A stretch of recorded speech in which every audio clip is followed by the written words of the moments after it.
माकपचे माजी आमदार नरसय्या आडम यांच्या घरावर काल रात्री दगडफेक झाली।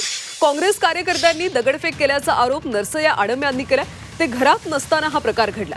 काही काळापासून काँग्रेस आणि माकप कार्यकर्त्यांमध्ये बाचाबाची झाल्याने तणाव निर्माण झाल्याची माहिती आडम यांनी दिली। त्यामुळे काँग्रेस कार्यकर्त्यांनी ही दगडफेक केल्याचा आरोप आडम यांनी केला। दगडफेक करणाऱ्या कार्यकर्त्यांना पोलिसांनी ताब्यात घेतले। सध्या नरसय्या आडम महाविकास आघाडीतून बंडखोरी करत माकपकडून निवडणुकीच्या रिंगणात आहेत। बापूजी नगरमध्ये राहणारे स्वतःला काँग्रेसचे पुढारी समजतात असे 2-3 तरुण पुरं दारू पिऊन मनाला येईल तशी शिवीगाळ करणं, घरावर दगड फेकणं, विटाने मारण्याचा प्रयत्न केला असताना तरुणांनी त्याला अडवल्यावर त्यांच्या अंगावर गेला।